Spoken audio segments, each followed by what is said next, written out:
Assalamualaikum warahmatullahi wabarakatuh. Shalom. Salam sejahtera bagi kita semuanya. Saya Martua Sihombing, BP 1910-7110-28, jurusan Ilmu Sejarah, Fakultas Ilmu Budaya, Universitas Andalas. Nah, kali ini saya bakal mereview salah satu buku. Bukunya itu berjudul Munculnya Elit Modern Indonesia. Nah, buku ini ditulis oleh Robert Van Niel.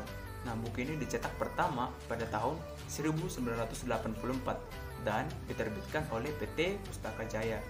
Itu tepatnya di Jakarta. Nah, buku ini membahas tentang masa pertumbuhan Indonesia pada masa 25 tahun pertama pada abad ke-20. Nah, dan juga menjelaskan mengenai masyarakatnya, bidang sosial, bidang politik, dan juga peranan para kaum penggerak menuju cita-cita kemerdekaan.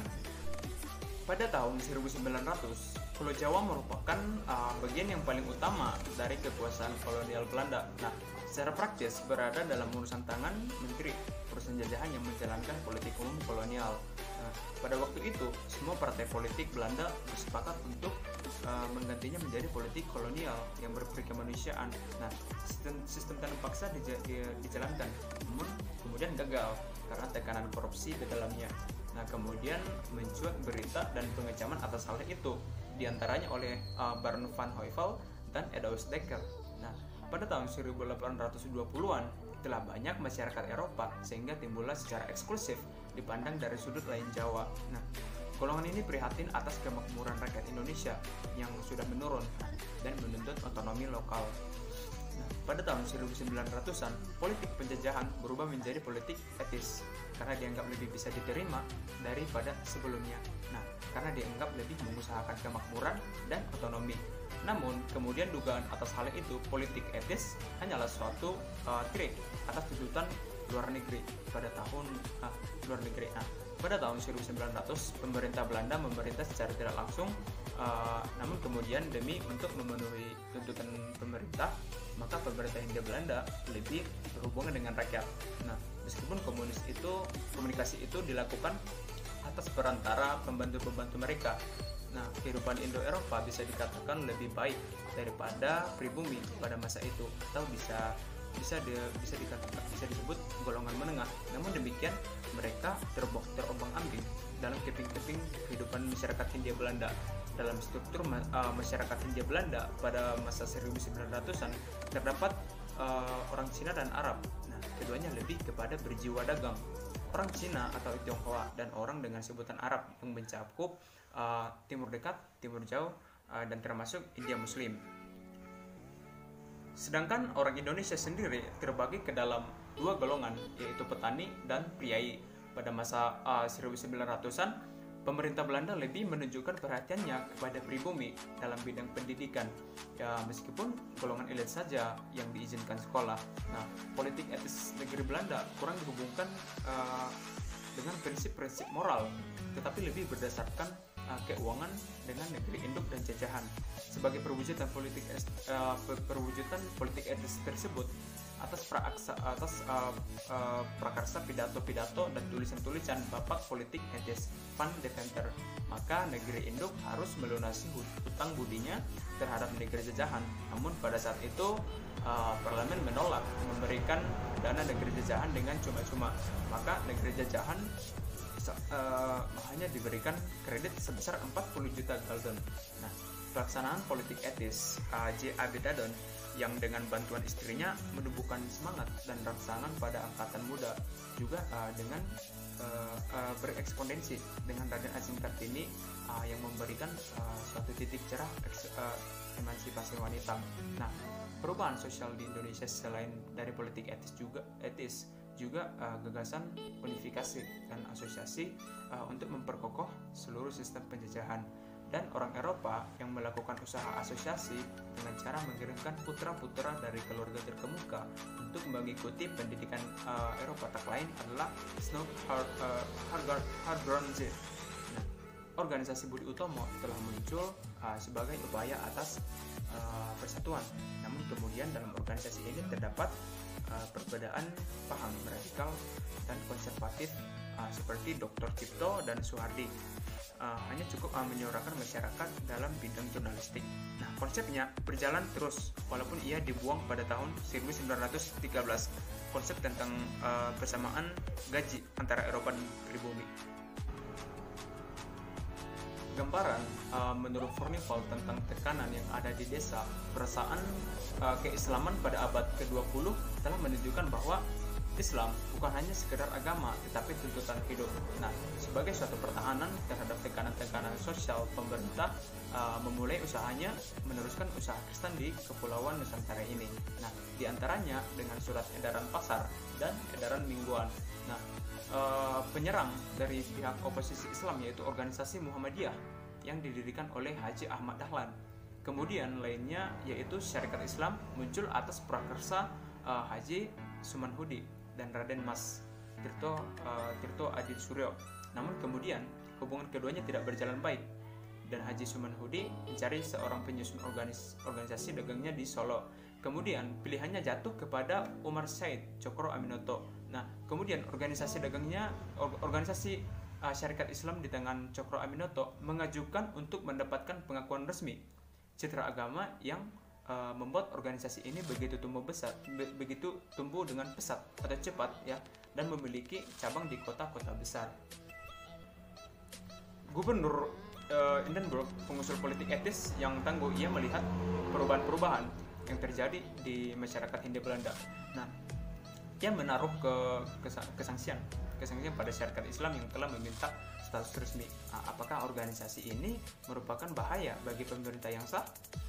Perang Dunia Pertama 1914 sampai 1918 sangat mempengaruhi negeri induk dan koloni-koloninya. Nah, hubungan Belanda dan Hindia Timur menjadi berkurang karena Inggris menjadi pengusaha lautan. Nah, tidak adanya komunikasi yang tetap telah memberikan kebebasan yang lebih besar kepada Gubernur Jenderal dalam ketentuan dan kebijakan. Keberhasilan Syarikat Islam di kalangan masyarakat Hindia Belanda, faktor utamanya adalah citra Islam yang menjadi bisa berani untuk menarik para anggota. Nah, di akhir jabatannya, Gubernur Jenderal Hindenburg memberikan legalisasi kepada Syarikat Islam. Tak berapa lama sebelum Badan Sentral Syarikat Islam diberi status hukum. Keanggotaannya telah diperbesar oleh seorang modernisasi Islam Haji Agus Salim. Nah, sebelumnya ia bekerja di pemerintahan Belanda sebagai penyelidik. Kemudian ia menyatakan berhenti dan pemerintah Hindia Belanda dan masuk Syarikat Islam. Nah, Kongres Nasional pertama Syarikat Islam Juni 1916 dan sidang kedua Oktober 1967 terjadi peristiwa yang menimbulkan sentimen dan cenderung membawa Syarikat Islam supaya langsung menjalankan aksi politik. Di Hindia Timur, mereka yang menginginkan pertahanan yang lebih kuat telah membentuk Komite Pertahanan Hindia. Syarikat Islam merasa bahwa keinginan Belanda mendorong rakyat Indonesia ke dalam angkatan bersenjata itu merupakan alat yang dapat dipergunakan untuk mendapat kedudukan yang lebih kuat di dalam hierarki sosial. Nah, Syarikat Islam hanya dapat menyatakan dukungan terhadap masuknya orang Indonesia ke dalam dinas militer. Kongres kedua Syarikat Islam, terbukanya pekerjaan pada kantor pemerintahan untuk semua orang yang sesuai tanpa memandang perbedaan ras, penghapusan pajak kepala, unifikasi peraturan, hukum pidana, penghapusan tanam paksa. Nah, membuat pimpinan Syarikat Islam merasa bahwa tuntutan mereka telah dipenuhi. Nah, ketika Kongres Nasional kedua berlangsung, di neraca terbit suatu program dasar Syarikat Islam yang menggambarkan dengan agak jelas dan condong pada sosialisme. Nah, mereka dengan jelas menunjukkan ke arah mana Syarikat Islam sedang bergerak, gitu. Ke arah mana mereka sedang menunjukkan Syarikat Islam itu untuk bergerak. Nah, yaitu arah mempercepat konflik di mana dasar realitas hubungan ekonomi dan sosial Hindia Timur akan ditentang. Nah, penggolongan masyarakat Hindia Timur ke dalam 3 golongan yaitu Eropa, Bumi Putra, dan Timur Asing yang diundang pada tahun 1919. Nah, akibat langsung dari politik pemerintah ini mendorong gerakan organisasi Indonesia ke garis yang lebih radikal. Nah, apabila terdapat sikap-sikap baru orang Indonesia, ini dianggap sebagai modifikasi saja dari pemikiran sebelumnya. Nah, selama tahun 1920-an, anggota syarikat Islam menurun dengan cepat.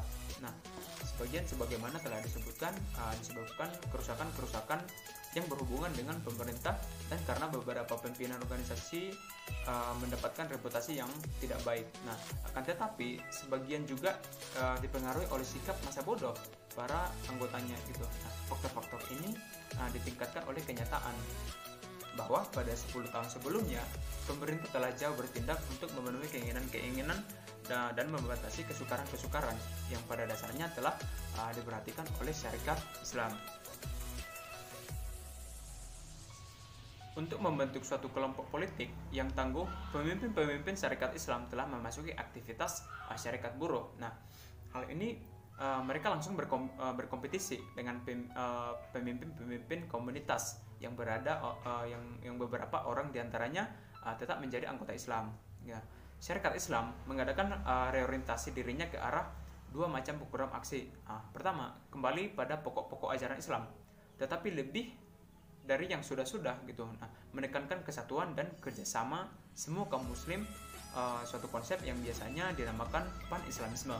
Nah, partai komunisme yang sama sekali tidak mengharapkan sesuatu dari pemerintah. Nah, berminat dalam politik pemerintahan hanya di dalam politik pemerintahan hanya sepanjang dimungkinkan untuk melakukan penyimpangan dan bertambahnya unsur-unsur ketidakpuasan, karena disinilah komunis berusaha mendapatkan dukungan dari mereka. Dengan kembalinya Samaun dari Rusia, disinilah komunis berusaha mendapatkan dukungan. Dengan kembalinya Samaun dari Rusia, partai ini mulai dibina kembali. Nah, politik pemerintah cukup membangkitkan ketidakpuasan sehingga membuat kelompok-kelompok tertentu menerima doktrin dari komunis. Nah, lebih daripada yang sudah, tetapi pendukung utama komunis tetap datang dari unsur revolusioner.